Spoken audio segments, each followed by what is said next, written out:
Hello everyone, कैसे हैं आप लोग। माई सेल्फ अंकित शाठन।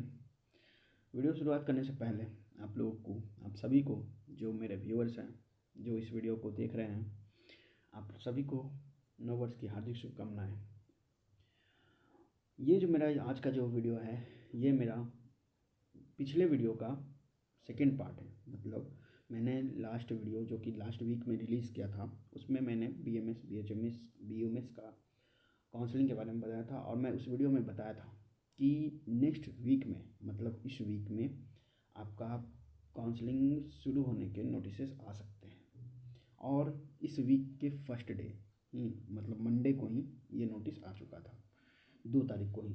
मैं 2 तारीख को भी वीडियो बनाता था, लेकिन मैं प्रोस्पेक्टस का इंतज़ार कर रहा था। और प्रोस्पेक्टस मुझे पता था कि अगर 5 तारीख से फॉर्म चालू होने वाला है तो 4 तारीख को वो प्रोस्पेक्टस देंगे। ठीक है, तो प्रोस्पेक्टस आ चुका है। तो इस वीडियो में मैं BMS, BHMS, BUMS काउंसलिंग के कुछ रूल्स एंड रेगुलेशंस को, जो कि आपको ध्यान रखना है काउंसलिंग करते समय, वो आपको मैं बताऊंगा, जो कि प्रोस्पेक्टस में दिया हुआ है और आप लोगों से मिस्टेक ना हो जाए, इसीलिए मैं यहाँ पे हूँ। ठीक, प्रोस्पेक्टस में कुछ चीज़ें गलतियाँ भी हैं, या फिर अगर वो सही है तो उसका क्या स्वरूप होने वाला है, ये भी मैं बताऊंगा आगे आने वाला है। ठीक है, नेक्स्ट स्लाइड में जो स्लाइड्स हैं वो उसमें सब कुछ है। ठीक, तो पढ़ते हैं, चलिए नेक्स्ट स्लाइड में।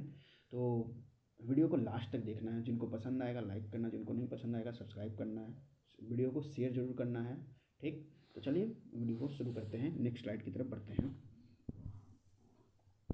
सबसे पहला जो स्लाइड है, मैंने उसमें डेट और क्या है, UGMSC, BMS, BHMS, BUMS का आपका जो इम्पोर्टेंट डेट्स है मैंने उसको रखा है। तो ऑनलाइन रजिस्ट्रेशन स्टार्टिंग डेट जो कि 5/1/2023, मतलब 5th ऑफ जैन से स्टार्ट होने वाला है, और वो है कल। मतलब आज ये जो वीडियो रिकॉर्ड हो रहा है वो 4 तारीख को रिकॉर्ड हो रहा है, और ये 5 तारीख से ऑनलाइन रजिस्ट्रेशन शुरू होगा। ऑनलाइन रजिस्ट्रेशन क्लोजिंग डेट याद रखिएगा, 14/1/2023 को रात के 10 बजे तक आप फॉर्म को फिलअप कर सकते हो। जबकि पेमेंट का लास्ट डेट है आपका 14/1/2023, 11:59, मतलब कि 12 बजे रात तक। ध्यान रखिए, अगर आपका पेमेंट फर्स्ट बार में अटक जाता है किसी किसी का, या तो कोशिश कीजिएगा कि पेमेंट आप रात में ही करें, या फिर पेमेंट तभी करें जब आपके पास एक फास्ट इंटरनेट की सुविधा हो। ठीक, अगर आपका पेमेंट फर्स्ट बार में अटक भी जाता है तो आप उस पेमेंट का वापस आने का इंतज़ार मत कीजिएगा। आप एक फ्रेश पेमेंट कर दीजिएगा, पिछला पेमेंट आपका वापस आ जाएगा। ठीक, 14/1/2023 तक ही आपका पेमेंट है। Online editing of application form, कोशिश कीजिएगा कि फॉर्म भरने में गलती ही ना हो, लेकिन अगर गलती हो जाती है तो भी आपको एडिटिंग का मौका मिलेगा, और वो है आपका 15/1/2023 को। ठीक, अब आते हैं मेरिट लिस्ट। मेरिट लिस्ट आएगा 17/1/2023 को। मेरिट लिस्ट तो देंगे नहीं, लेकिन रैंक कार्ड वो जरूर देंगे। 17/1/2023 को आपका रैंक पता चल जाएगा कि आपका अपने कैटेगरी में और जेंडर में कितने रैंक पे कितना रैंक आपका मिला है। ठीक है, और काउंसलिंग कब से स्टार्ट होगा और चॉइस फिलिंग कब से स्टार्ट होगा, वो आपको 17 के ही आसपास में मिल जाएगा। 17 को मेरिट लिस्ट आने के बाद आपके सामने, मेरिट लिस्ट आने से के 1-2 घंटा बाद भी, या फिर एक दिन बाद भी आपको ये पब्लिश कर देंगे कि आगे का क्या रूल्स रहेंगे, कब से काउंसलिंग स्टार्ट होगा उसका वो शेड्यूल दे देंगे। ठीक है, आगे चॉइस फिलिंग में भी आपको एक रजिस्ट्रेशन करना पड़ता है, उसका पेमेंट, वो उसका फ़ी नहीं लगता, लेकिन आपको वो एक काउंसलिंग पोर्टल पर रजिस्ट्रेशन करना पड़ता है, और वहीं पे आपको चॉइस फिल करना पड़ेगा। ठीक है, चलिए पढ़ते हैं नेक्स्ट स्लाइड में। नेक्स्ट स्लाइड में आपको ये जो सीट्स हैं क्या क्या, देखिए इस बारी जो था, पटना आयुर्वेदा कॉलेज और बेगूसराय आयुर्वेदा कॉलेज दोनों का परमिशन को रोक दिया गया था। दोनों को एक भी सीट पे काउंसलिंग नहीं मिला था, मतलब सीट, एक भी सीट पे एडमिशन का अथॉरिटी नहीं मिला था। लेकिन फिर इन्होंने मतलब एक लेटर लिखा, मतलब एक तरीके से आप बोल सकते हैं हलफनामा दिया कि हाँ, मैं जो भी कमियां हैं उनको मैं पूरा करूँगा, आप मुझे बस परमिशन दीजिए, ग्रांट कीजिए कि मैं एडमिशन ले सकूँ। तो उसके बेसिस पे इनको एडमिशन का परमिशन मिला है। और वो सीट्स हैं जो कि 125 सीट है पटना में, और 38 सीट्स है बेगूसराय में, inclusive of EWS and disable Kota of seat. ठीक है, आप अपना सीट का देख लीजिएगा क्या क्या है, वो आपको मैंने स्लाइड पे लगा रखा है। RBTS government homeopathic medical college, यही एक गवर्नमेंट मेडिकल कॉलेज है जो कि होम्योपैथी मेडिकल कॉलेज है बिहार का। ठीक है, बट ऊपर वाला जो दोनों है ये आपका AKU आर्यभट्ट नवोदय यूनिवर्सिटी से चलता है, जबकि RBTS जो होता है वो उसका अपना वो शायद बी आर यूनिवर्सिटी से चलती है, ठीक है, बिहार यूनिवर्सिटी से या बी आर यूनिवर्सिटी से चलती है, ठीक है। ये सब हमारे प्राइवेट हैं। प्राइवेट में देखिएगा तो कुछ कॉलेजेस हैं जिसमें परमिशन ग्रांटेड आपको दिख रहा होगा, लेकिन कुछ में है जो नॉट परमिटेड है। तो नॉट परमिटेड वाले जितने भी हैं कॉलेजेस, उसमें आपका एडमिशन ऐसे नहीं होगा जब तक आपका काउंसलिंग स्टार्ट हो रहा है। अगर तब तक उनको परमिशन मिल जाती है एडमिशन लेने की, तब वो एडमिशन मिलेंगे, नहीं तो वो एक भी सीट पर एडमिशन नहीं ले पाएंगे, क्योंकि उनको परमिशन नहीं मिला है। तो ठीक उसी तरीके से जिस तरीके से अलविदा कॉलेज को गवर्नमेंट पटना का और बेगूसराय का परमिशन मिला, उसी तरीके से अगर इनका भी परमिशन मिल जाता है तब तक, जब तक कि काउंसलिंग स्टार्ट होती है, तो चाहे वो फर्स्ट राउंड में हो या सेकेंड राउंड में, अगर फर्स्ट राउंड में ना मिला, सेकेंड राउंड में मिला, तो भी इनका काउंसलिंग होगा, ठीक है, सेकेंड राउंड में ही होगा। यही है सर। अब आते हैं ये रिजर्वेशन कितने क्राइटेरिया क्या है। तो रिजर्वेशन में आपको देख लीजिएगा तो सबसे ज़्यादा EBC में 18% रिजर्वेशन मिलता है, जो कि इस बार MBBS में उल्टा पड़ा था, ठीक है। MBBS में 18% रिजर्वेशन आने के बावजूद भी इस बार रिकॉर्ड टूटा और EBC का कट ऑफ सबसे ऊपर गया, OBC से भी, ठीक है, OBC से ऊपर भी। एक मैं वीडियो रिलीज़ करूँगा जिसमें कि मैं इस बार का बिहार का क्या कट ऑफ रहा था वो भी मैं बताऊँगा अच्छे से, ठीक है। और आपका क्या सेफ स्कोर रहेगा नेक्स्ट ईयर के लिए, क्या टारगेट लेकर के आपको तैयारी करना है, ये सब भी मैं आपको बतलाऊँगा नेक्स्ट वीडियो में, जो कि मैं रिलीज़ करने की कोशिश करूँगा बहुत जल्द से जल्द, ठीक है। तो चलिए ये सब जो देख लीजिएगा। 16% SC का है, 1% ST के लिए। ST का रिजर्वेशन बहुत कम है, इसलिए ST का सीट भी बहुत कम है, शायद 4 ही सीट होते हैं, ठीक है, टोटल। और EBC में 18% रिजर्वेशन है, OBC में 12%, RCG में 3% और EWS में 10%, ये जो आप लोग को पता होगा। अब आते हैं क्या, इन सभी चीज़ में आपको ध्यान रखना है। यहाँ पे एक मैं इसको हाईलाइट ज़रूर करना चाहूँगा, ठीक है, इनको हाईलाइट ज़रूर करना चाहूँगा, ये BC और EBC। एक MBBS में इसी बार एक लड़की ने गलती किया था कि उनका कास्ट कुछ और था, और जिनका कास्ट जो आ रहा था उस लड़के का, वो OBC में जा रहा था, लेकिन उसके पास सर्टिफिकेट जो था वो EBC का था। उसको अगर वो OBC का भी सर्टिफिकेट बनवाती, अगर उसका OBC का भी सर्टिफिकेट होता, नहीं, उसके पास सर्टिफिकेट OBC का ही था, लेकिन उसने कैटेगरी अपना फिल कर दिया था EBC में, और इसका हुआ ये कि काउंसलिंग उनका EBC में हो गया, ठीक है। EBC कैटेगरी में उसका कॉल हुआ, EBC में ही उसका रैंक कार्ड बना। अगर वो OBC में भर्ती तो उसको MBBS मिल जाता, क्योंकि उसका जितना मार्क्स था उस पर MBBS सीट OBC में भी खाली था, जनरल में भी खाली था। लेकिन चूंकि वो EBC में भर्ती थी, जो कि उससे मिस्टेक हुआ था, वो MBBS उसको नहीं मिल पाया, ठीक है। वो जनरल से उसके पास डेंटल का सीट खाली था, कैटेगरी से उसके पास OBC में MBBS का सीट खाली था। तो अगर वो OBC का भी सीट भरती, चॉइस OBC ही भरती, तो भी उसको MBBS मिलता, लेकिन उसकी एक गलती उसको BDS पहुंचा दिया, ठीक है। ये मॉपअप राउंड में हुआ था, वहाँ पे मैं खुद भी था, ठीक। तो ये गलती आप लोगों को नहीं करना है। जिनका ऑल इंडिया में OBC भी हैं, सभी हैं ऑल इंडिया में OBC है, लेकिन बिहार में उनका EBC बना है या BC बना है, सर्टिफिकेट क्या है उसके हिसाब से भरिएगा। मैं इस स्लाइड को इसीलिए लगाया हूँ, क्योंकि ये गलती MBBS में एक ने कर रखा है। अगर आप ऐसे गलती करोगे, सीधे आपको काउंसलिंग से बाहर कर दिया जाएगा, समझ में, ठीक। आप ध्यान से रखना है, OBC भर रहे हैं या EBC भर रहे हैं, ठीक है। चलिए नेक्स्ट स्लाइड में चलते हैं।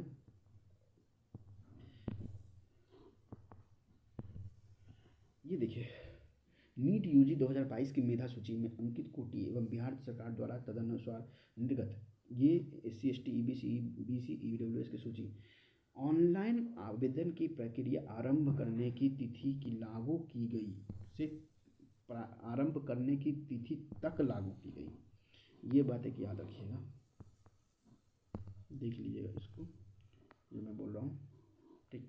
यहाँ देखिए, ऑनलाइन आवेदन प्रारंभ करने की तिथि तक, ये बहुत इम्पॉर्टेंट है भाई।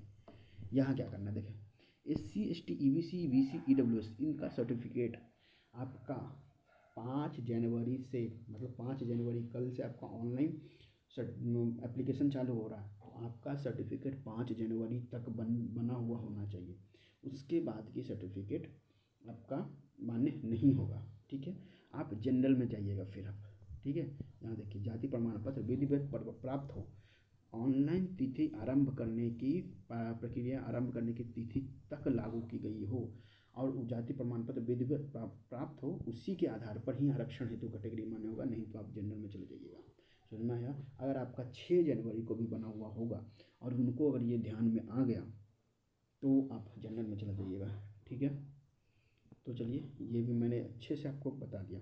ये देखिए फिर से इन्होंने हाईलाइट किया, ओबीसी आरक्षण कोटि को जो नीट में आपका ओबीसी तो आया होगा, लेकिन यहाँ बिहार में ओबीसी के स्थान पर बिहार राज्य में लागू ओबीसी और ईबीसी, जो ओबीसी में आते हैं, जो ओबीसी में उनको बीसी और जो ईबीसी में आते हैं वो ईबीसी भरेंगे।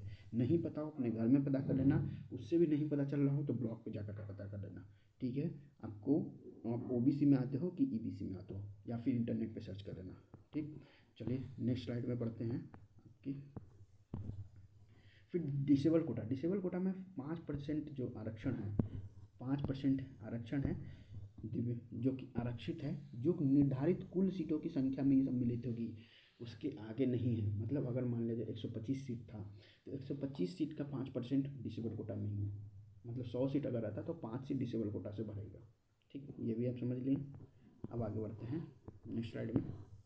क्या है, कैसे कैसे ये रजिस्ट्रेशन करना। तो जब आप रजिस्ट्रेशन करिएगा तो online application portal of UG MSc AYUSH 2022, या आप जब BCEC सर टाइप कीजिएगा और तो आपको वहीं पे दिखेगा।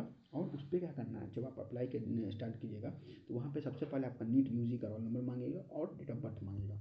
उसके वो जब वेरीफाई हो जाएगा तो आपके बाद आपका नाम पता खुद से भरा जाएगा।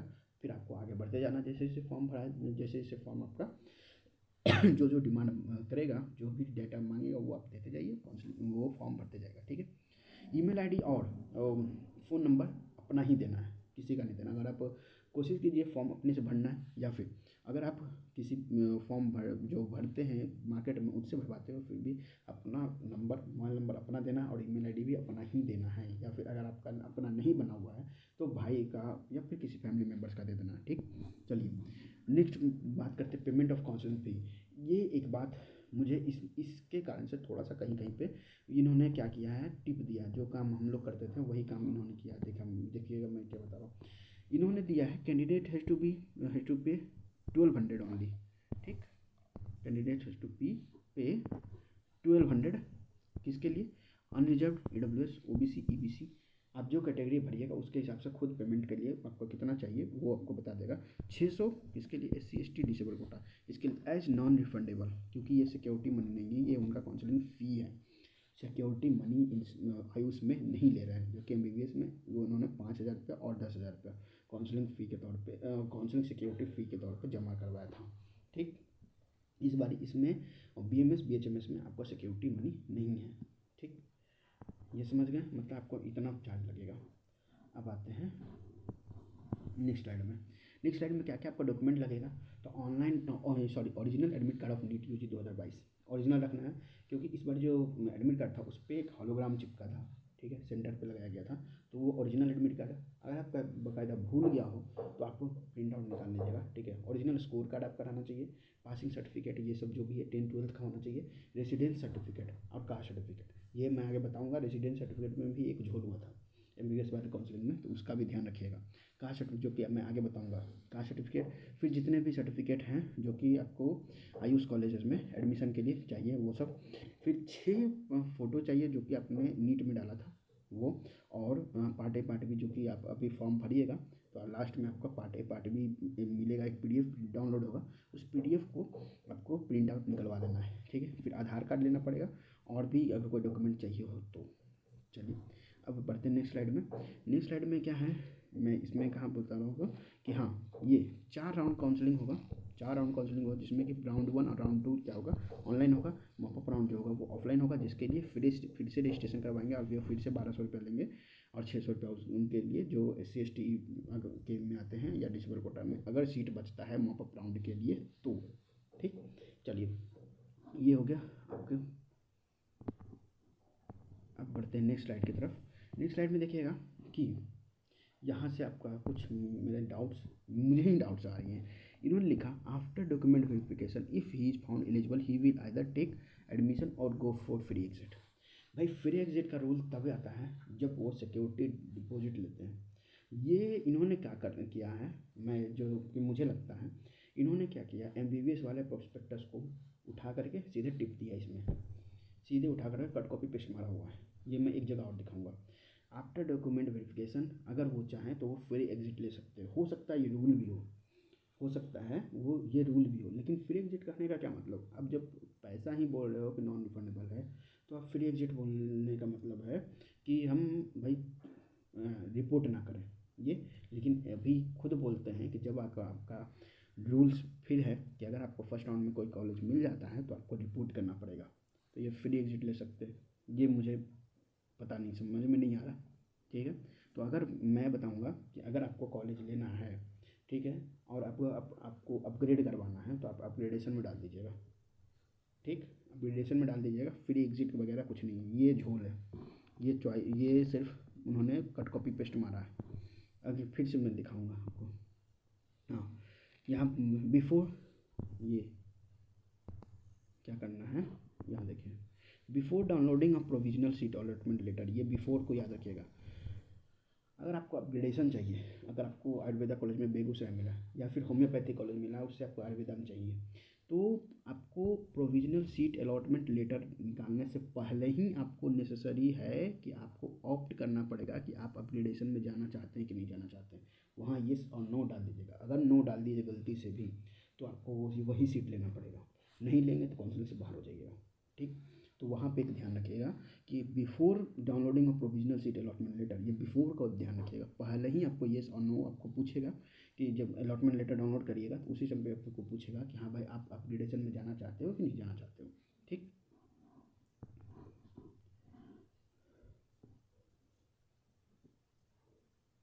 देखिए यहाँ पे मैंने बोला कि if a candidate has opted for upgradation round 1 but if his seat ये रिटेन हो गया तो वो सीट को छोड़ नहीं सकते, ठीक। All candidate who desire to take part in round 2 will have to submit fresh choices before second round. अगर ये रूल है तो आप देखिएगा सेकेंड राउंड में क्या होता है, वो भी मैं यहाँ देखिएगा कैंडिडेट ये यहीं से देखिए, ये झोल है। Candidates security amount will be forfeited. Security amount एक तरफ आप बोल रहे हो कि सिक्योरिटी अमाउंट लेंगे भी नहीं, और दूसरी तरफ बोल रहे हो कि फॉरफिट भी हो सकता है ये कंडीशन पे। ये सीधे के तौर पे क्या है कि एमबीबीएस वाला जो प्रोस्पेक्टस था, यूजीएमएससी वाला जो प्रोस्पेक्टस था एमबीबीएस के लिए, बीडीएस के लिए, उन्हीं प्रोस्पेक्टस को ये कट कॉपी पेस्ट मार दिए, ठीक। इन्होंने इतना, मतलब क्या कह सकते हैं, ये बिहार का दुर्भाग्य है कि ऐसे ऐसे ऑफिसर्स बैठे हुए हैं हमारे। देखिए यही मैं बोल रहा था, candidate security amount will be forfeited अगर वो seat, if candidate does not take admission और retain seat of round 1 upgraded seat of round 2 are fresh allotted. ये सारे रूल एमबीबीएस के लिए था, क्योंकि एमबीबीएस वाले में सिक्योरिटी अमाउंट इन्होंने लिया था। यहाँ ये नहीं बोल रहे कि हम सिक्योरिटी अमाउंट ही नहीं लेंगे। तो अगर ये बात है तो फिर वहाँ पे गलत उन्होंने लिखा है कि मैं सिक्योरिटी अमाउंट नहीं लूँगा, ठीक है। और अगर वो सिक्योरिटी अमाउंट नहीं ले रहे हैं तो ये सारा गलत है, ये सब गलत है, ठीक। यहाँ पे तो वो देख लिया कितना पेमेंट करते हैं। अगर वो सिक्योरिटी अमाउंट नहीं लेते हैं तो ये सब का कोई मतलब नहीं बनता है सिक्योरिटी अमाउंट फॉरफिट होने का। फिर फॉरफिट मतलब होता है लॉस होना, ख़त्म हो जाना, ठीक। चलिए अब आते हैं, admission in not permitted Ayush institution will be taken only after permission recognition granted by NCI जो कि आयुर्वेदा को देती है, NCH जो कि होम्योपैथी को देती है, ठीक है। ये मैंने बता दिया। अब आते हैं क्या, यहाँ पे एक बहुत ही ज़्यादा ध्यान रखने वाली बात है कि जो आपका सर्टिफिकेट बना हुआ है उस पर आप जा कर के देखिए कि आपका कास्ट सर्टिफिकेट और परमानेंट रेसिडेंशियल सर्टिफिकेट में आपका ये लिखा हुआ है कि नहीं कि आप जिस एड्रेस में भी है वहाँ पे आपको ये लिखा है कि नहीं कि आप यहाँ के स्थायी निवासी हैं। अस्थाई क्या, मैं वो लिख देता हूँ यहाँ पे, अस्थाई, ठीक है। ये है कि नहीं, ये लेटर अगर छूटा हुआ है तो आपको काउंसलिंग से ये बाहर कर देंगे। ये एमबीबीएस वाले में हुआ है। इनका ये कहना है कि अगर स्थायी लिखा हुआ है तो वे आप परमानेंट के हैं, नहीं हैं तो वे आप कॉरेस्पॉन्डेंस हैं, कि आप कहीं और रहते हैं, कुछ दिन से आप यहाँ रह रहे हैं, इसके बेसिस पे आपका सर्टिफिकेट बना है। आप 10 साल 5 साल से रह रहे हो यहाँ पे किसी काम से, इसके हिसाब से आपका काउंसलिंग यहाँ सर्टिफिकेट बना है, लेकिन आप यहाँ के स्थायी निवासी नहीं हो, ठीक है। तो आप अपना सर्टिफिकेट देख लीजिएगा कि ये स्थायी निवासी आप हैं कि नहीं, आपका उसमें लिखा हुआ है कि नहीं बाकायदा। रेसिडेंस सर्टिफिकेट में देखना है, अगर कास्ट सर्टिफिकेट में कुछ है भी नहीं भी है, अगर वहाँ पे सिंपल निवासी लिखा हुआ है तो भी आपको रेसिडेंस में देखना। रेसिडेंस में अगर आपका स्थायी निवासी है तो भी आप चल जाइएगा, ठीक है। तो तो अस्थाई जरूर देखिएगा ये वाला।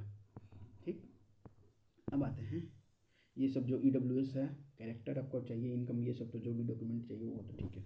अब आते हैं कहाँ कहाँ से आप डिसेबल कोटा का सर्टिफिकेट को बनवा सकते हैं, तो ये देख लीजिएगा, यहीं से आपको बनवाना है। तो आपका टोटल जितने भी कॉलेजेस हैं वो सभी हैं। ठीक, आपका जितने भी बिहार में कॉलेजेस हैं वो सभी हैं। विजुअल इम्पेयरमेंट मतलब अगर आँख से आपको कोई दिक्कत है तो आपके लिए यहाँ जाना पड़ेगा, और अगर आपको लोकोमोटरी डिसेबिलिटी है, हियरिंग में है, स्पीच में है, तो आपको IJMS में ही सिर्फ बनेगा। लोकोमोटरी है तो कहीं भी बन सकता है, विजुअल इम्पेयरमेंट में तो यहीं पे जा सकते हैं। ठीक, यहीं पे आपको जाना पड़ेगा। और भी कॉलेज था शायद, हाँ, GMC बेतिया भी था, पावापुरी भी था, और मधेपुरा भी था। ठीक है, तीन सभी जगह पे लोकोमोटरी तो कहीं भी बनवा सकते हैं। लोकोमोटरी आप कहीं भी बनवा सकते हैं, मतलब लोकोमोटरी अगर आपको पैर पैर से आपको आप डिसेबल हैं तो आपका कहीं भी बन सकता है। लेकिन अगर आप हियरिंग और स्पीच डिसेबिलिटी में हैं तो आपको सिर्फ यहीं बनेगा, IJMS में बनेगा। विजुअल इम्पेयरमेंट है तो आपका सिर्फ यहीं बनेगा, समझ लिए, ये 6 तक मुजफ्फरपुर तक ही बनेगा। ठीक है, तो यही रूल्स थे जो कि आपको ध्यान रखना है। फॉर्म ध्यान से भरिएगा, फॉर्म में गलती मत कीजिएगा। ठीक है, फॉर्म भरने में कोई भी गलती नहीं करना है, काउंसलिंग को ध्यान से कीजिए, फॉर्म अच्छे से भरना है। कोई भी डाउट हो तो कमेंट सेक्शन में कमेंट कर सकते हैं। ठीक है, मैं आपके लिए अवेलेबल रहूँगा, और या फिर आप मुझे इंस्टाग्राम पर मैसेज भी कर सकते हो। ये सारे जो रूल्स हैं आपको ध्यान में रखना, जो चीज़ को भी मैंने हाईलाइट करके समझाया है वो चीज़ आपको ध्यान में रखना है। ठीक है, चलिए मिलते हैं नेक्स्ट वीडियो में। वीडियो को देखने के लिए धन्यवाद। अगर आपको वीडियो पसंद आया हो तो लाइक करना है, शेयर करना है, चैनल को सब्सक्राइब किए बिना जाना नहीं है। ठीक है, क्योंकि मैं ऐसे ऐसे वीडियोस लाते रहूँगा। आपका एक कट ऑफ वीडियो में लाऊंगा कि मैं इस साल क्या रहा था और नेक्स्ट ईयर आपके लिए क्या सेफ स्कोर रह सकता है MBBS के लिए। BMS में मैंने लास्ट वीडियो में बताया था कि कौन BMS लेना चाह सकते हैं। जिनका ड्रॉप ज़्यादा हो चुका है वो भी पार्शियल ड्रॉप लेकर के काम कर सकते हैं, या फिर जिनका BMS में इंटरेस्ट है वो भी जा सकते हैं। तो इसके बारे में मैंने बता दिया था लास्ट वीडियो में, आप मेरा लास्ट वीडियो जा करके देख लीजिए कि किन के लिए BMS ठीक है। ठीक है, तो चलिए मिलते हैं नेक्स्ट वीडियो में, तब तक के लिए जय हिंद, जय भारत।